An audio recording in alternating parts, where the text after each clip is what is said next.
Butterflies fill my spine, I feel myself getting hot again.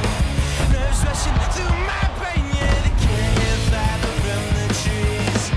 You're standing by his side, red drops burning down your face.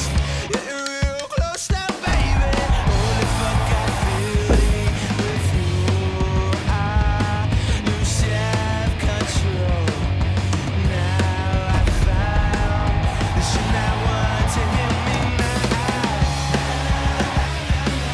You got me on my knees begging for your lady. And like a fool to stand around and let you blame me. And I'm riding in the sky to the heavens like an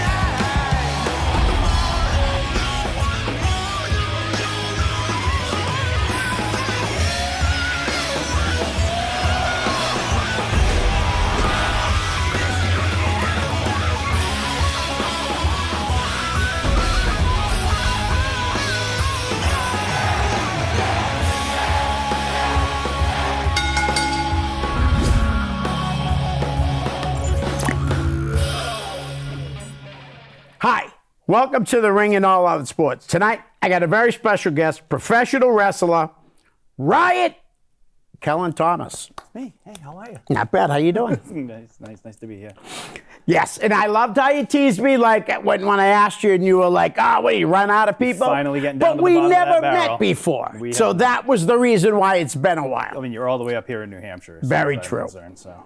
All right, let's get right into it. Where'd you grow up? I grew up in North Providence, Rhode Island. Born in Providence, raised in North Providence, moved to Seekonk, Massachusetts, right on the other side of Pawtucket for what I call my formative years, high school, middle school, Right. that kind of thing. Just being a normal dumbass high school kid with hanging out with my friends, everything like that. And one of my favorite things to do was watch wrestling. And me and one of my best friends to this day, Leo, would call each other on Monday nights. And we would be flipping back and forth between Raw and Right. Nitro and whatever had the better match at the time or what we were interested in. And we're talking about it and everything like that. And then 9 o'clock would roll around. He'd have to go to bed and he'd record the rest of it and we'd Yeah. talk about it the next day in school. So, wrestling has always been just a huge part of my childhood. I went to the Civic Center with my dad, Nice. to watch some house shows with, as my dad used to call him, Lime Green Jello Man, which was the guy, the jobber in the middle of the ring. And Right. when the big boss man would come out, and one of the sweatiest dudes I've ever touched because we got to get front row seats for that one, nice. that cool event. But so wrestling, it's always played a tremendous part in my life. I never thought at that time that I'd be on Right. the other side of the guardrail in any form or fashion. Right. So it's been a wild ride since then. All right. So you just said when you first saw wrestling, how old were you at the time? God, I Do you can't- remember? 9, 10? It was in the single digits. Yeah, We'll okay. put it that way. All right, great. And you said your dad liked it. Yeah, he knew a guy who worked at the Civic Center, so he grabbed some tickets Nice. and he knew some guys that had some black boxes, so I got to watch a few pay-per-views that weren't all squiggly lines. Right. I had a black box when I was a Yeah, kid, too. we weren't shelling out that kind of money for those kinds of things at the time. But I got to experience a lot of cool things. Right. Later on in high school, my friends and I discovered a little promotion running at the Bank Street Armory known as ECW. Yeah. Which was absolutely wild and some of my favorite live shows that I've ever been to this day. I've Right. got, elbowed by Taz as he's throwing a punch at somebody. I remember Bubba Ray Dudley rolling down the bleachers. Somebody, I think it was Tommy Dreamer, tried to swing on one of the gym ropes and failed, and Raven just started booing him in the middle of the ring Yeah. in the match. So, that was another really cool experience. It was a lot different than watching it at Univision Right. at 2 a.m. That's wild. Because Tommy definitely wasn't a real agile guy either. I know Tommy well. He's a great guy, but I'll tell a quick Tommy Dreamer All right. story since he came up. I don't know, but Tommy Dreamer was on a What show at FET Music Hall way back when that I happened to also be on. Right. And I was in the opening scramble match, so I got there, we changed in the hallway, so I had put my stuff down, got ready for my match, had the match, whatever, and I got back to my stuff, and right across the hallway is Tommy Dreamer. Yeah. He had set up his shop and he was getting his things together. And he's sitting there and he looks at me and he gives me to this day one of my favorite compliments I've ever had. He goes, "You're more athletic than you look." And coming from Tommy Dreamer, right. it just meant that much more. And, Yeah. and it was a wonderful interaction. I chatted with him a little bit after that, and it was one of my favorite experiences I've had in wrestling. Nice. And one of my favorite compliments. Definitely. Tommy's a great guy. All right. So who were some of your favorites right away? I mean, growing up, I was a Hulkamaniac. Yep. Who wasn't? Ultimate Warrior, Randy Savage. Right. I mean, those were who you cheered for. Right. Later on, huge Shawn Michaels fan. Bret Hart. I always gravitated towards the smaller, more athletic, Right. the luchadors of WCW, Yep. which was just Ultimo Dragon, to this day, one of my, biggest influences. End of WCW, Chris Jericho, one Yep. of my favorite wrestlers, just did not care, was doing whatever and no one ever stopped him. And it Right. was fantastic. And I envy that level of don't give an F. Definitely just, as I got more involved with what else was out there, Right. necessarily, expanded my horizons beyond the WWE and learned about, wrestling in Japan and things like that. Right. Guys from the Toromon gym, like absolute, to this day, favorites of mine. Shima, Yoshino, Milano Collection AT, like Yeah. basically all the guys, if you've watched any of my matches, the guys I've stolen all my moves from. Nice. Definitely some of my absolute favorites. Okay. So wait, was that the first show you went to? Back when you were talking I mean, about... the one I went to as a kid was Yeah. my first live Okay. show. Like I said, I can't, unfortunately, I just have a crappy memory. No, that's all right, So that's I'm not one fine. of those guys that's like, it was May 12th, Yeah, 1984. some people are The weather like was that, 86 though. degrees and it was sunny out, and I Yeah. remember at 12:04, I was young, it was Right. awesome, that kind of thing. Yeah, I don't have a great memory either. But what about on your first indie show? My first indie show actually came, I want to say, it was in the 99, 2000 era. Okay. I had, like I said, I grew up a WWE fan, WCW, ECW. Right. I had no idea independent wrestling was a thing. And so until one day I was actually at my cousin's house down in southern Rhode Island. And she's like, "Hey," she's like, "my friend Trev, he's a big wrestling fan." And he's like, he knows this guy and he's got a ring in his backyard. And I was like, "Well, what?" And she's like, "Yeah," and he's gonna train and everything. And I'm like, "Well, I gotta check this out." And so me and Trev started talking. And Yeah. I learned of this gentleman in Westerly, Rhode Island, who had, we will call it a ring, in his backyard. By legal standards, I believe it was a wrestling ring with ropes and posts of some kind. But he was an NEWA former performer who Okay. had a ring in his yard and decided he was going to try and train a couple of schmucks like myself. And we bounced around in his backyard for a couple years. Not even years, got months even. Through the winter with the frozen padding and everything Right. else. And then they decided that they were going to rent his ring for an independent wrestling show. And it was New Year's Eve of either 99 going into 2000 or 2000 going into 2001. Okay. The show, the record of the show exists out there somewhere. It was called CCW. And they rented this god-awful ring. And me and the trainees were the ring crew. And that was really our first indie wrestling experience. Right. So it was a short card in which our trainer had a match, and it was against a friend of his, and it was, to this day, probably one of the worst matches I've ever seen. The main event of the show was actually Chris Hamrick versus the hippie freak Nick Richards. Okay. And Chris Hamrick liked to do a crisscross spot, And in the middle of this crisscross spot, the ring you heard a big snap and the rope started just sagging. And so me and my friends, after seeing our trainer just absolutely crap the bed in the ring, and then the ring absolutely crap the bed, just all looked at each other and we were like, we got to get out of here. Right. So show ended. We took the ring down, just threw it. It was just in the Westerly Armory. There was a side door, and we just threw the ring out onto the little grass area that was on the side, and we all just left. And we just never went back to Westerly ever again. So once I discovered that, wow, independent wrestling is a thing, and this is how it works, we started going around to different shows. And like I said, I grew up in the Seekonk area, so Seekonk had a number of different promotions that were running. Hardcore Joe Bruin was one of them. And me and my friends went to that one, and I remember one of the matches was Rick Fuller, who we spoke about when I got here, versus TJ Richter. Wow. And as a guy who was just now, all I saw was Rick Fuller absolutely chopping the hell out of TJ Richter time after time. So it was impressive, but this other guy, Tim Kilgore, who I didn't know at the time, but now have become very good friends with, we happened to be chatting with him afterwards, and he goes, hey, there's a show in Bristol in a couple weeks. You should come check that one out.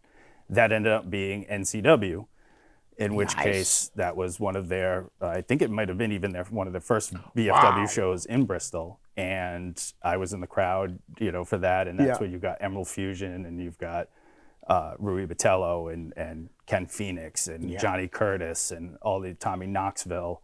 And as we will soon talk about, I'm sure, EOS, that was, a really, that's when I started saying, okay, this is indie wrestling. Like, this is what it's supposed to be. This is what this is the good part of it.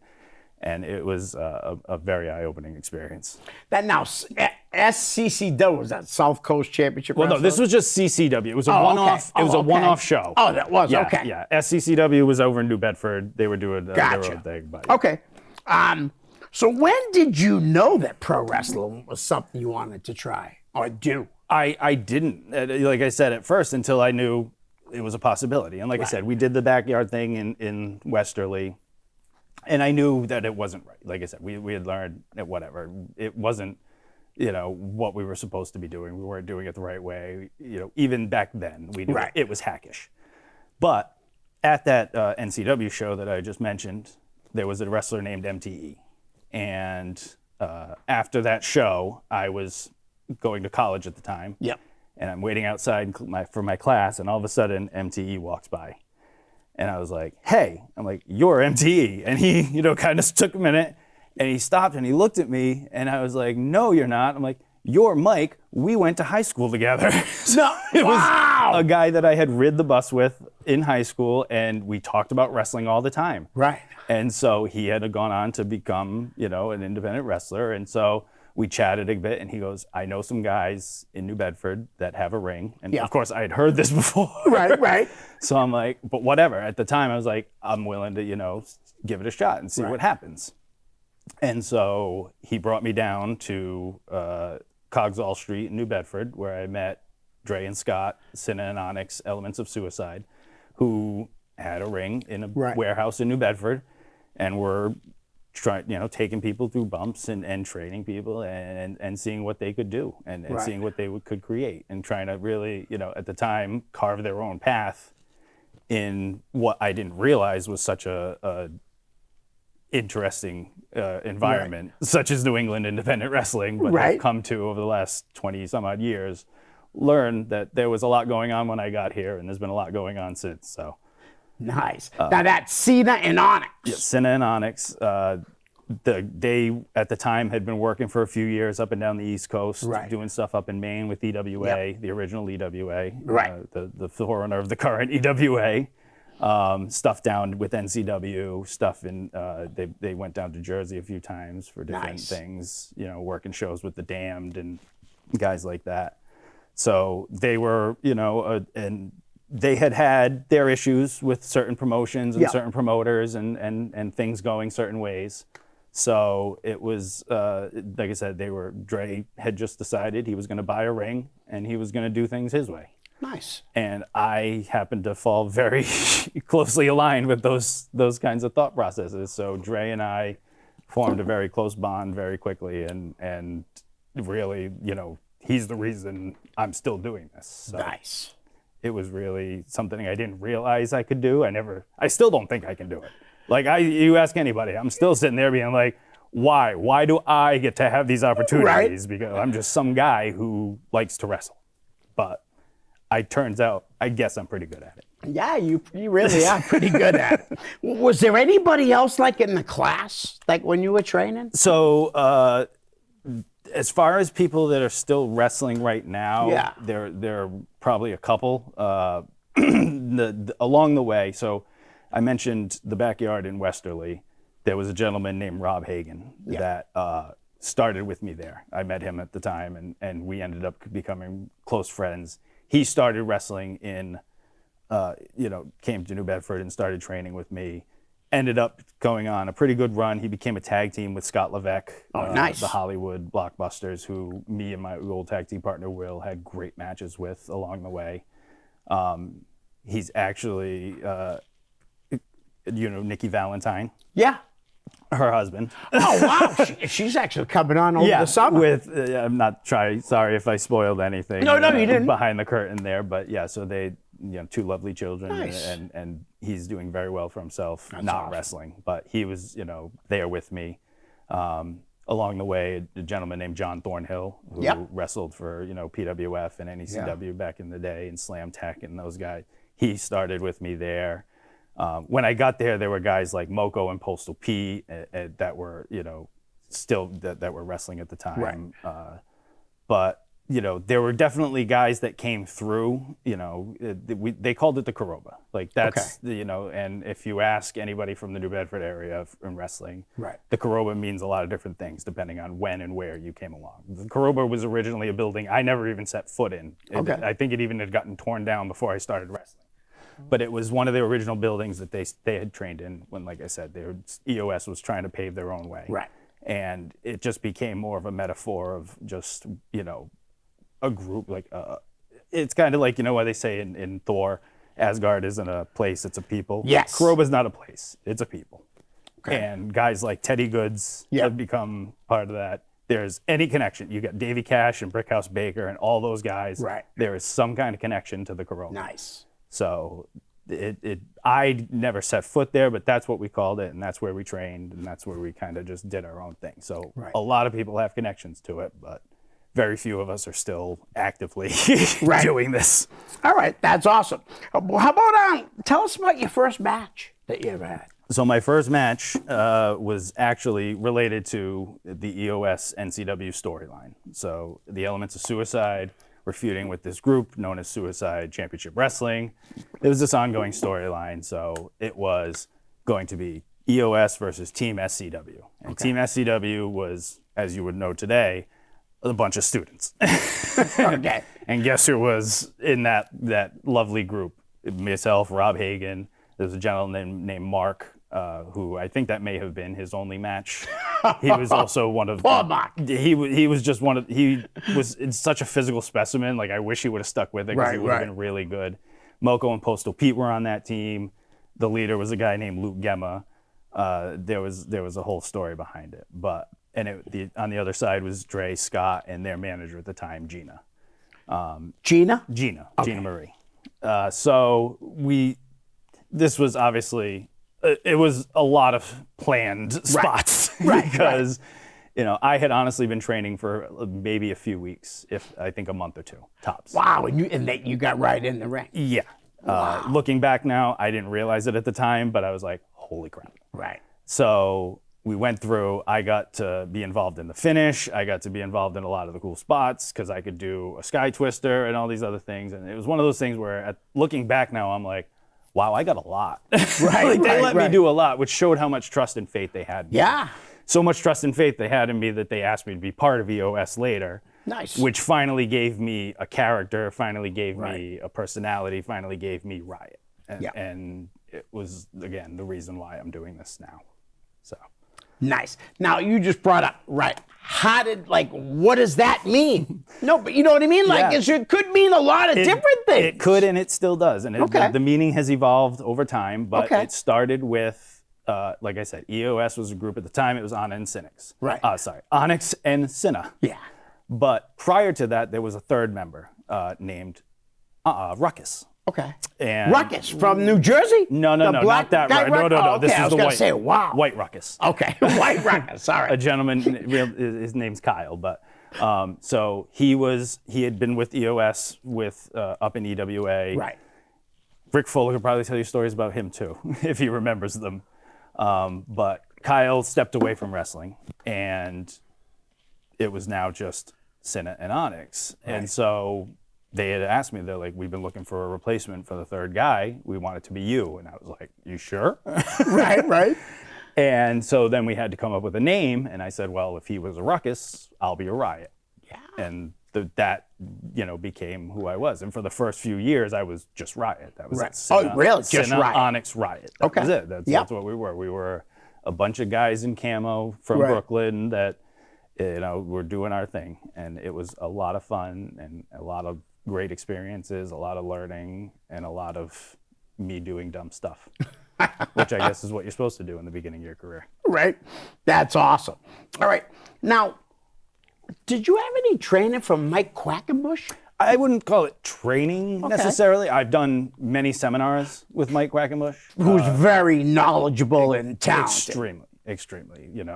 When it comes to wrestling knowledge, and holds and grapples and transitions and pins and spot and all this, there's very few that know more. So I did some seminars down in Pennsylvania. There were a couple that he came up to, Massachusetts for. And then, like I said, on top of that, a lot of the Toramon and Japanese style I talked about earlier with Shima and Milano Collection and Magnum Tokyo is all very related to the Chikara style. Yep. So it's tapes that I studied and videos that I've watched and, like I said, moves that I've stole. So it's all kind of tied together into my style and my way of doing this wrestling thing. Awesome. Okay. But I would never say I officially trained with them by any means. Right. Because saying someone trained you or you trained someone, that's a serious thing. Oh, Like, yeah, as far as absolutely. I know not everybody takes it seriously, but I will. And that's why I always say, if anybody ever tells you that I have trained them, they lied. I may have helped them. I may have given them advice. I may have run a class. I may have done drills with them. I may have, done a lot of things, but I have not trained anyone. Nice. There's a local guy doing a lot of seminars now, and I can honestly see like him and the Quackenbush seminar kind of being similar, but a little different too with AG. Yeah, absolutely. AG definitely, I would even call it more varied in his style. Yeah. And just also his brain, similar levels of knowledge though. Right. Absolutely. AG probably knows more about my career than I do. I Nice, guarantee it. nice. Number one, because he's reffed a lot of the matches. Right. But two, he's just got such a brain for wrestling. The kid was made for it. That's awesome.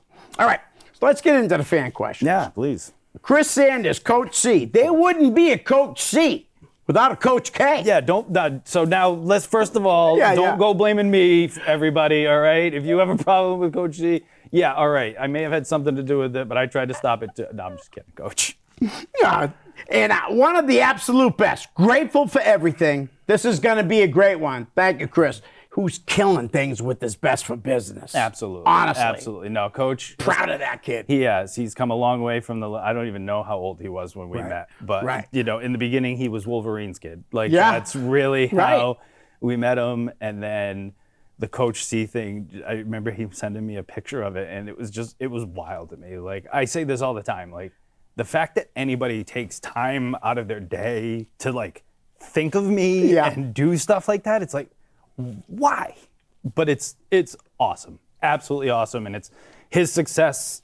I have very little to do with. Like I said, I may have given him inspiration for a character or something like that, but everything he's done since then with the podcast and everything that he's going to do, and in not just wrestling, but whatever he's going to do in his career, that kid's got a lot to look forward to. Yes, so absolutely. I'm just happy to be able to say I was a step along the way. All right.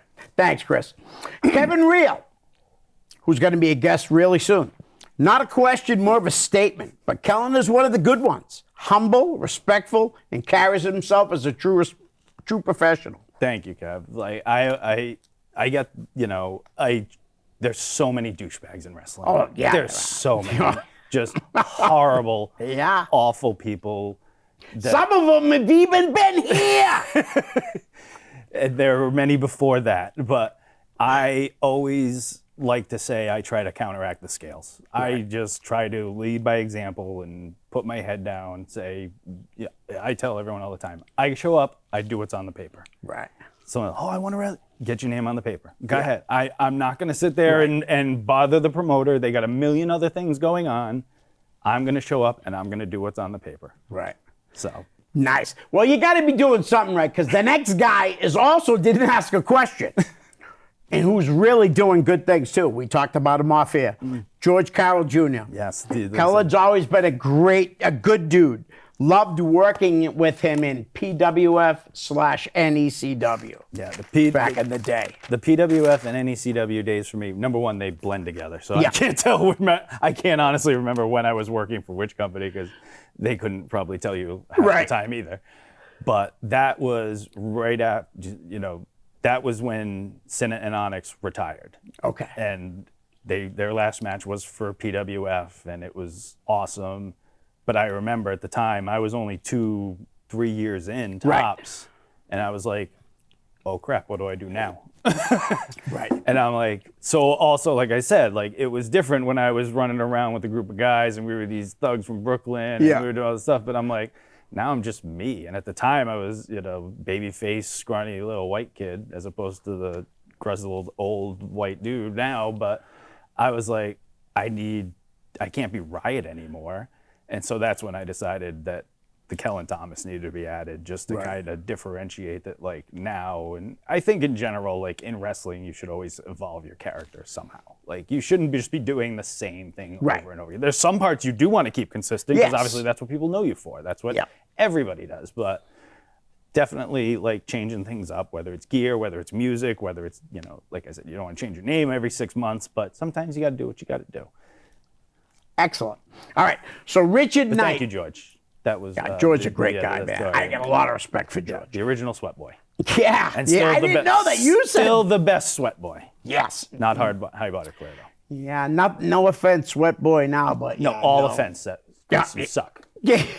Oh, you work for Lucky Bro. Oh, that's all right. Me and Chris go way back. So Richard Knight, also known as Reggie by me.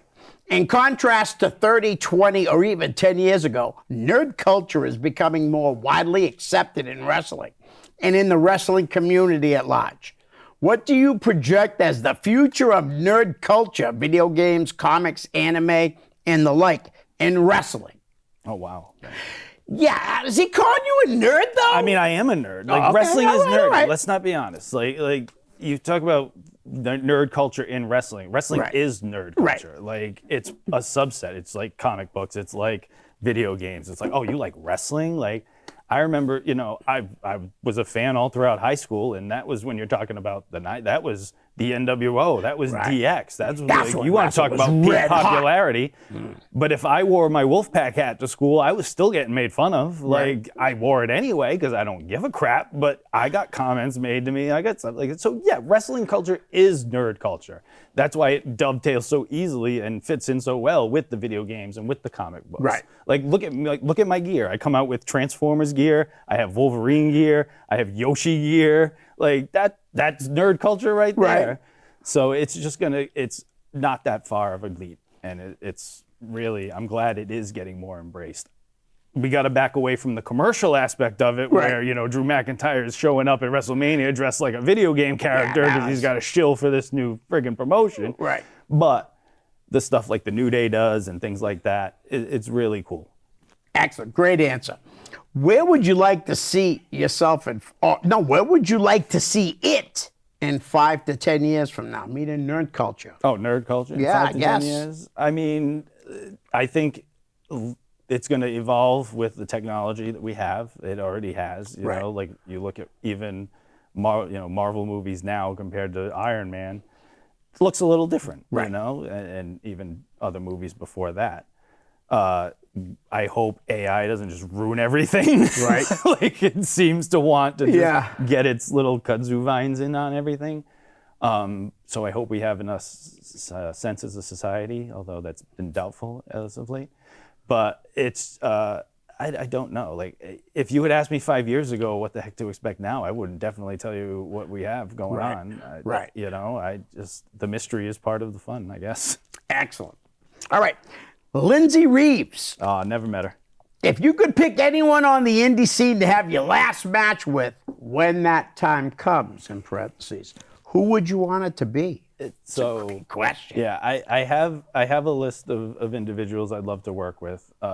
Unfortunately, you know, who's on the indie scene changes almost, Yeah, it does. almost weekly now. For a long time, my answer would have absolutely been Alex Shelley. Alex Shelley is hands down one of my favorites. If Jonathan Gresham still counts as Yep. on the indie scene, I would love to absolutely The work him. octopus. Yeah. I know he is very selective in his bookings and doesn't really wrestle much, but I know he recently just did. And going back to the PWF and NECW days, I need a rematch with John Walters. Nice. I don't say that kind of stuff often, Yep. but it's something that's definitely I would love to do again. Nice. We wrestled once a long time ago, and Right. I'm much better now. I hear you. So That'd be a great match, too. I would like to think so. He's a great guy. But honestly, like if I had to retire right now and I had one match to go out on, I'd probably pick Channing Thomas. Nice. Good choice. All right. Tim Murray. Timmy Kilgore. Should I keep doing Cabba Wrestle or just relent and actually get therapy? Keep doing it, I hope. Tim, if you get therapy, I'm afraid that you just won't be Tim anymore. But that might also be a good thing. No, that stems from Tim's doing a wonderful thing with Cabba Yeah, he Wrestle. is. He's giving a lot of people, both inside wrestling and in other Yep. areas, a great space. And so you need to keep doing that. You personally may not need to keep doing what you're doing, but Cabba Wrestle needs to keep doing what it's doing. Nice. All right. Chris Sullivan. He's got a couple here. What was Kellan thoughts on wrestling Shane Douglas, which was for Lucky Pro It Wrestling? was fun. It was absolutely fun. Like, you know, I don't think Shane Douglas would be, you know, mad if I said he didn't still, you know, have his fastball going, but listening to him and calling a match with him, and it was a lot of fun and Nice. a great experience that I'm glad Chris allowed me to have. Excellent. Yeah, Shane's a hell of a talent. How was it wrestling Shannon Moore, which must have been a lot different than wrestling Shane? Yes, that was a lot different. Shannon Moore was really cool. I didn't think he wanted to do as much as he wanted to do, but he was there to wrestle, and I love, because you never know with a lot of those guys. Right. You know, some of them are there to make money, and some of them Right. are there to wrestle, and some of them are there to do both, and that's possible. But Shannon Moore was there to wrestle, and AG was in that match too. So that, Oh, really? That got to help too. That was a lot of fun. Damn, that must To have be been a hell able of to a share the match. ring with those two guys, and like I said, the story. AG's got more guys on the 3-count meter than I do. I'm still stuck on Shannon Moore. AG's, I think, got all of them. So Yeah, he has quite a few. All right. Who was your favorite tag team partner, and why is it Mr. Hughes? because he's got good news. Teaming with Mr. Hughes was a blast. Yeah. It was a lot of work, but it was a blast. It'd be hard to say he was my favorite tag team partner. Right. I have an extensive list of men that I've teamed with. I looked, and it's like Yeah. that long. I have a note on my phone that I've been trying to, and these are just the ones I can remember. And as I said, there's probably a ton that I've forgotten. Right. But if I didn't say Will Thorne was my favorite tag team partner, I think I'd have a lot of issues.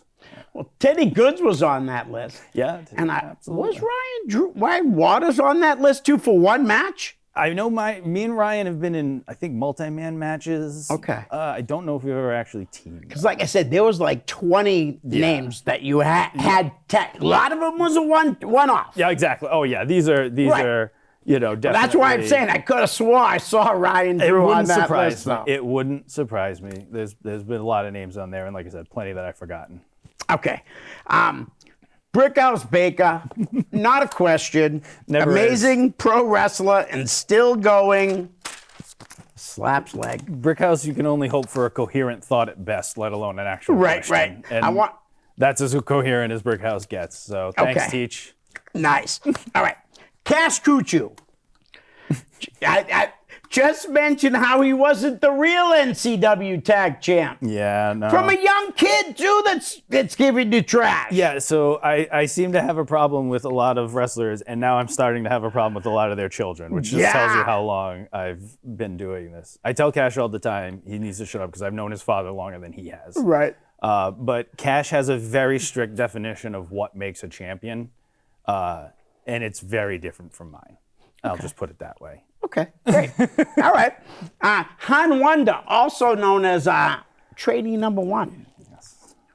Riot did 2 episodes of the Madcast, but they weren't real interviews. We just drank beer and talked trash. Is that true? Yeah, we pretty much did. I mean, that's. I mean, like I said, I didn't even realize those were being recorded. Right. That was kind of cool. Maybe I'll listen to them someday and remember what I said. But no, always a great time with the Macs and Yeah, they're good dudes.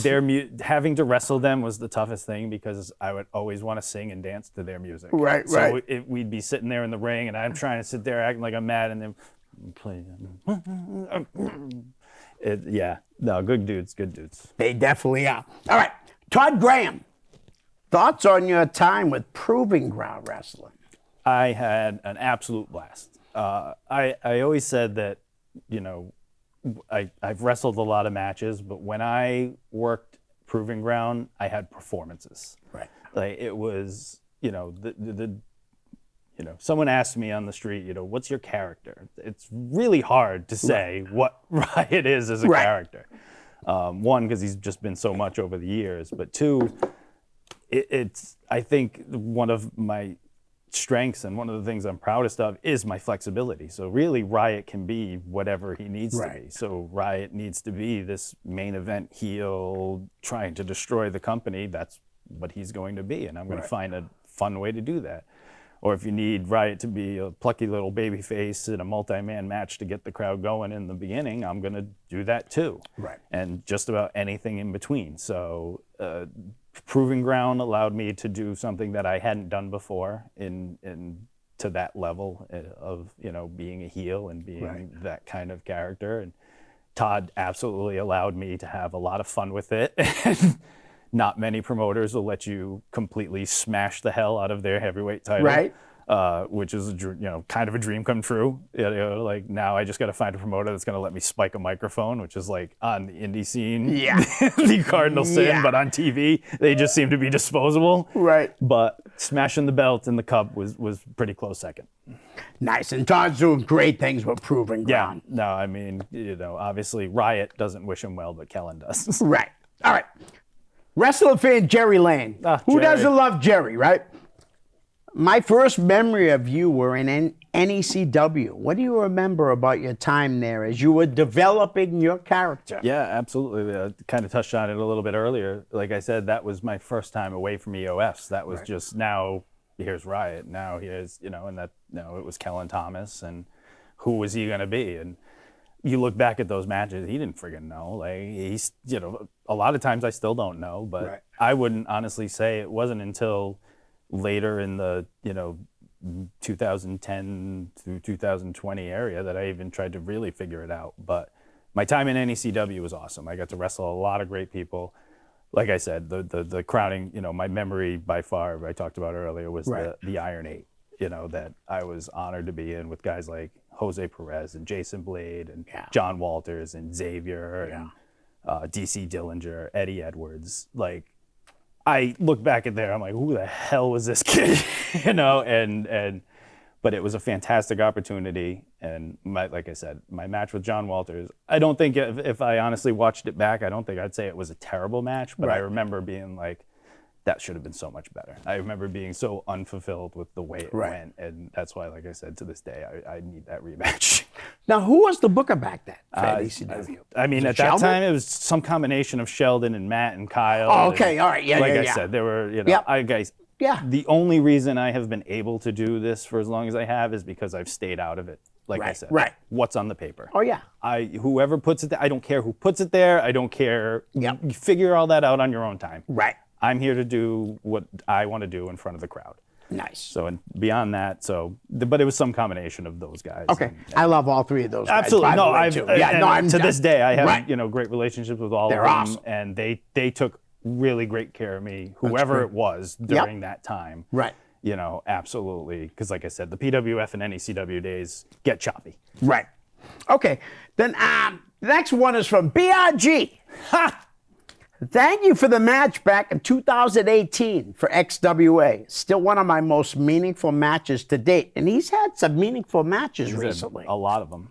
Yeah, no, BRG, other than breaking my TV, has always been one of my favorite people to know in wrestling.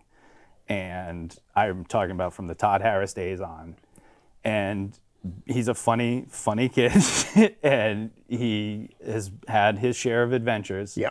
But, you know, like I said, I've been doing this since 2002, and I've forgotten a lot of the stuff I've done. Right. And that's not an insult to anybody. Right. That's not, you know, that's just, I only have so much room up in this head. No doubt. But that match that he's talking about, I will absolutely always remember. And it was an honor to be in that spot. All right, thanks, BRG. Keep up the good work, Brett, and stay away from my television. Yeah, and the Canadians didn't make it out of the first round. Sorry, buddy. I love BRG. I was teasing. Absolutely. Greg Jones Isaacson, who was here last week. Sign guy. Yes. Loved your feud with David Morales in RWA. Do you have any personal favorite moments from that time? I mean, so I think I had more fun with the stuff that wasn't the wrestling. Okay. Like, you know, the wrestling part of it was, you know, obviously fun and I had a blast. But between filming promos outside of the State House and, you know, I remember, you know, we got to bring back Curry Boy and Coach K and the buying a ticket and protesting and everything else. Like, that's the stuff to me that, like, makes wrestling. It's like, you know, you can do just about anything you want in wrestling. It's a blank slate. So a lot of times, a lot of the ideas I come up with, it's like, I want to do this dumb thing. And then I will find a way to manipulate to be able to do this dumb thing. And like I said, I want to protest on the steps of the State House because I'm fighting a state representative. And it's just, to me, still absolutely wild that, you know, and the initial start of it where I body slammed him on the ball field was just fun. Because that's just, you know, Little League field, state representative. That's indie wrestling to me right there. Like, that's everything it should be. Excellent. All right, so he has another question. Also, your love for the Proving Ground title should definitely be mentioned. Yeah, no, like I said, I talked about my Proving Ground, you know, run, and then what I did and what I was able to do, and yeah, no, I still have my necklace. Don't worry. All right. So Maverick Wild's got a couple. And these came in really late. Oh. I was on What a Run. Nope, not yours. For Ryan. See that? But listen, how about this? Lucky Pro's returning on June 13th. And you're going to face Mr. Stark Clash, Vern Vicalo in Leominster, Mass. Yeah. It's been a while, huh, Vern? But no, I always enjoy wrestling Vern. Yeah. I've wrestled, you know, in NCW, and we've had our encounters in Lucky Pro. Right. You know, even back with Jill and the heavyweight title, and that was a lot of fun. But I will always look forward to wrestling Vern, and this will be no different. So nice. I'll see you in Leominster. So you had been wrestling though for two of the bigger companies in New England since 2012, and I'm talking Limitless. No, I never wrestled for Limitless. You wrestled for Beyond. I have wrestled for Beyond. So you never? I thought you did wrestle for Limitless. No, okay. no. I could have wrestled for Limitless if I knew how to work Facebook better, I think. Okay. Because I found a message from Randy Carver like 2 years after he sent it. Really? Something ridiculous. He's doing great things. Yeah, with oh my them. God, yeah. No, I've actually never wrestled up in Maine. I thought you did. I have not wrestled up in Okay. Maine, and it's on my bucket list of things to do before I hang them up. Right. So maybe that'll change in the near future, but I've wrestled a lot of the guys up there, Yeah. but not actually for Okay. for Randy. So what are some of your favorite moments in your career? Oh man, like I said, the ones that I remember, I have my formative ones when I was younger, the beginnings and Right. the first times and that sort of thing. But in more recent times, I'd say obviously my match with Ray Phoenix, Yep. stands out to me because even this, that far into my career, Right. it was such an eye-opening and learning experience that I obviously knew I would get something out of that match, but I didn't expect as much as I did. Just talking to him, putting the match together, Right. learning how he thinks, and and that's been a great experience with another match with Speedball Mike Bailey. Like the same kind of thing. Like Right. it was awesome, These are awesome matches, and I'm Yeah. glad the fans enjoy them as much as I do. Right. Because sorry, when it comes to things like that, like when it comes to matches like that, I'm almost treating it like a one-on-one seminar. Like this is a chance to pick this guy's brain, Right. talk to this guy, and actually get in there and feel how they do these things and why they do these things. And these are the guys that you're seeing on TV, and these are the next generation of the guys that are going to be the stars. So Right. it's like it's great to be able to get it, even though I'm not, I have no intent. I know I'm not going to be a WWE champion anytime soon. I know you're not going to see me on national TV. I've passed that point in my life, Okay. but I still have a lot that I can do Right. in wrestling. Absolutely. And to be able to take that knowledge from those guys, and now I can pass that on to Right. the guys that I share the ring with, and the tips and tricks that I learn with them. And a lot of the guys that I wrestle will tell me, they'll hear me say the Shakespeare. That's something that Phoenix kept saying over and over again. It Right. stuck with me to this day, and I'm like, that's awesome. And it just helps unlock every little piece of wrestling that you build, and another block I can put on top of my little castle, and it's Right. really cool. Now, those matches were for RWA. So no, XWA was Phoenix, XWA, and okay. Fight Life was Mike Bailey. Oh, really? Yes. I know. I'm sorry. I can remember them. Wow. So that one, Mike Bailey, was fairly recent? Because, Fight Life has only been around for a couple It's years. only been around for a couple of years. So that was last year, the year before. Again, I'm sorry. I'm terrible at that's okay. times and dates. But yeah, no, that was recently. And I remember at the time, Speedball was on this absolutely amazing run Right. where Yeah. he was wrestling like Kota Ibushi and all these other names. And I was like going through the list. It was like Josh Alexander, Kota Ibushi, Kellan Thomas. And I'm just like, cool. It took him so long to make a name because of the visa. I guess he couldn't get a visa or something He was like on that upper trajectory, and then the Yeah. whole being from Canada thing. Yeah, that's But he figured it out. incredible Good talent. for him. Nice. Jim Cornette calls him Hong Kong Phooey. Listen. But I love Cornette, but that's just funny. That's the wonderful part about wrestling is that if you don't like that Right. particular brand of wrestling, you can go Oh, yeah. watch something else. Like those, everybody's entitled to their own opinion. This Right. is wrestling. It is an art. It is subjective. There is no right or wrong as long as everybody is safe. Right. But it's like going into an ice cream store and being like, everybody that gets chocolate sucks. What are you doing? Why do you like? You just vanilla. It's like, no, it's like you can go eat your chocolate. I'm going to have my cookie dough, and you can shut the hell up about it and Right. not be a jackass. Right. But some people make money off that sort of thing. Yeah. So good for them. Yeah. If that's your boat, float it. Go ahead. But no, that was no knock on Bailey either. 'Cause he's that's so not a knock. talented, That's not a knock on man. anybody. But like, Right. I'll be honest with you. Like, I don't like the Young Bucks. Yeah. As Neither do wrestlers. I can't Like, stand them. But I can't sit there and tell you they suck because they're one of the most successful tag teams of all time. They started on cover, they done all the Right, things they do. right. You can sit there and say, I don't enjoy their matches. Right. That's it. That's about as far as it can go. Yeah. And that's about, how things in wrestling in general should be. Well, I say they suck. That's just me because I really don't like them. But you're right, though. Everybody talks in But- simplistic terms and but exaggerations. you're It's right though. wrestling. They are talented. There's no doubt. They wouldn't have got where they are without talent. There's plenty of wrestling out there that is very Absolutely. successful and on Yep. TV every week, and I think is trash. Yeah. But that's my opinion, and clearly everybody else thinks differently. Right.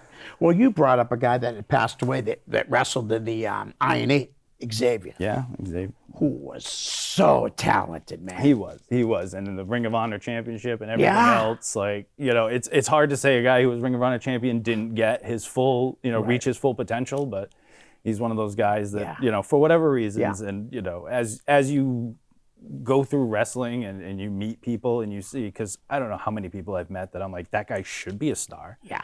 But they never are, you know, or they are for a minute and then they flame out. And it's like, it's not for everybody. But that's what makes the special people special. Right. You know, there are some guys that you know immediately. Like I say all the time, I watched Christian Casanova wrestle a Lucky Pro Wrestling pre-show match. Yeah.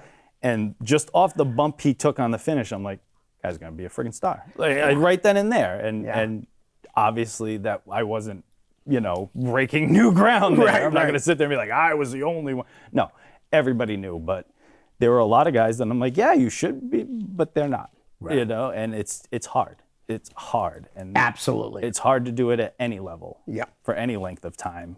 So the guys that do are special and deserve it. And the guys that are able to put the work in and the guys that are able to put the travel in and able to put themselves out there like they do. Like I said, when I started this thing, I'm a wrestler that doesn't like to talk about himself. Yeah. Kind of antithetical to what we're supposed to do and what we're supposed to say.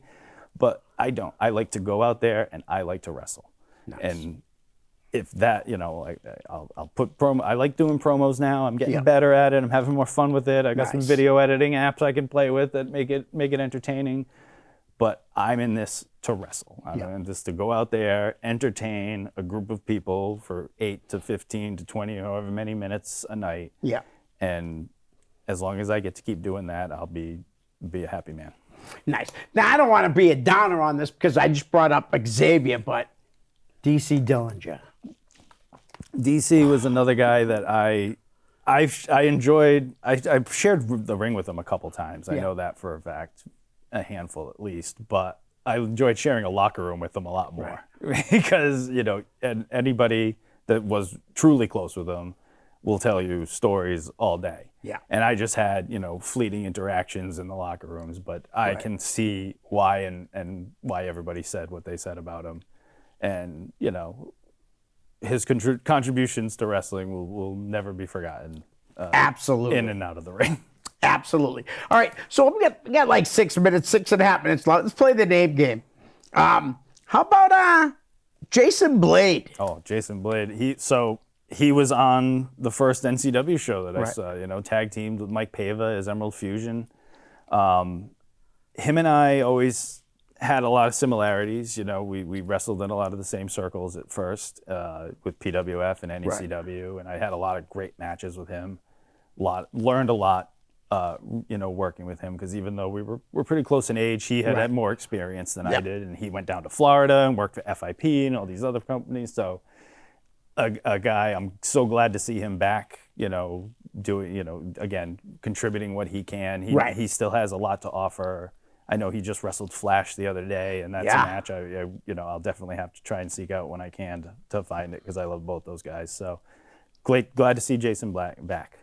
Flash is killing. He was on a plane today. He made a post on Facebook. The kid's going everywhere. Absolutely everywhere. It's incredible. Glad to see it. All right, how about Andre Lyons? Andre Lyons. Oh my goodness, that's an old one. Yeah. He was chaotic guy, right? Yeah. Yep. With Mighty Mini. Yeah, Mighty Mini. The A-list. A-list. That's right. I think he was there. Mighty Mini was definitely on it, but there was a 0-1 show in Fall River. Okay. I remember one of the matches on it was like Homicide and CM Punk. Carino was obviously there. I was going to say, Carino. It's one of my favorites. But I know Mike Pava was on that show, and I want to say Andre Lyons and Mighty Mini were on that show as well. But yeah, we didn't really cross paths all that often. Okay. But I remember seeing him out there, and we definitely were on some of the same shows, but not much experience otherwise. All right. How about Davey Cash, who hit me up today? He's actually going to come on the show soon. I've been trying to get Davey on for like 8 years. I don't know what your censorship policy is on this show, but have the button ready if Davey Cash is going to be on here. But Davey and I go back to literally almost day one. Right. I remember Dre and Scott brought me to a YPW training at the Sunshine Plaza, and Davey was running it at the time. And, so he had even years of experience when I was starting out. Right. And then after EOS and The Score, finished their feud in YPW, one of my first feuds after that was with Davey Cash. And it was just every month in some form or fashion, him and I were going to wrestle. Yeah. And I'd have to hear Dead Prez hip hop all the time. And he'd have to come out and do his stupid speech about how he's the king of New York stupid, and Tommy D would call him stupid. But he still does it to this. No, but I'm glad to see he's doing his thing down in New Bedford and the Fairhaven area, and giving a lot of people an opportunity that a kid like me was looking for back in the day. So I'm glad to see that the tradition continues. Nice. How about it's coming on soon, Ryan Drew? Yeah, Ryan Drew, another guy I go back to those YPW days with. I know, like I said, we've shared some multi-man matches and definitely been in the ring together once or twice with each other. But other than that, we've had very divergent paths. Okay. It's never been anything really intentional. Yeah. It's just always been, Ryan Drew will admit he's a different kind of guy than I am. So we never really had anything to kind of connect us other than wrestling. And if I'm going to sit there and connect with everybody in wrestling, I'm going to have no free time on my hands. So he, has done a great job. He trained a lot of guys that I love working with, whether it was like guys like Nico and he's had a hand with BRG and everybody else. So I appreciate Ryan Drew's contribution to wrestling. I really do. I think you wrestled them at least once. Kid Crazy? Kid Crazy. So actually, the late great Kid Crazy. Late great Kid Crazy. My first match without Dre or Scott on the show was against Kid Crazy. It was a PLW show, and I was nervous as hell. And I was just like, what do I do? How do I handle? And it's going to be fine. And Jared at the time, this was 2002. You're talking 2003. So he's, still. I think you just wrestled AJ Styles, or I don't know if you ever heard. NWA Wild I don't know Side. if anybody ever heard, but Kid Crazy wrestled AJ yeah. Styles. But he took great care of me though. He did. He could have, I had a few people take advantage of me when I was a young greenie, as it were. Right. He was absolutely not one of them. Right. So I appreciated that. Nice. All right. How about Frankie Arion? Frankie Arion. Who I don't bring up very often. Not many people do, but they should. Yeah, Frankie, absolutely. Alex gets a lot of credit for the Arion family. I tried to get Alex for number 400, but it didn't happen. And well-deserved, absolutely. But Frankie was a lot of fun to work with, too. Frankie is, I love those little jack dudes. Like, they're so much fun. But my favorite memory with Frankie Arion was in a multi-man match in Mattapoisett for a benefit show that had 52 matches on the card. And we were in some 6-man schmozzle. And at one point, Rob the Giant Arujo is riding me like a horse. And Frankie Arion is riding another guy in the match out like a horse. And we jousted with chairs towards each other. Right. And that's wrestling. That's awesome. How about I give you one more name real quick? One more. Coach Webb. Mikey Webb. Mikey Webb. Oh, man, the only man that can pull off tassels better than I can. Love Mike Webb. I'm glad to see, again, he came back. He was awesome. He was awesome when he was teaming with Dijak or anybody else or doing his own thing. But he is I enjoy sharing our locker room with him for Lucky Pro Wrestling, and I'm glad I still get to see him hanging around. Nice. Do you have anything you want to plug? I actually do. One quick thing I will be doing in the near future is I plan on releasing a calendar of New England independent wrestling personalities and their pets to raise money for a shelter. Oh, I'm definitely buying one, for sure. Yes. Come on, thank you so much for coming on the show, man. Thank you very much. Guys, rope. Peace. Hi, guys. I hope you're enjoying the show. Listen, I could use a little help to grow my YouTube channel. So if you could please like, share, and subscribe. That's most importantly, subscribe. Send me a direct message, and I'll give you a shout out here on the show. My YouTube channel is real simple. It's just my name, Leo Connors. Thanks in advance. Peace.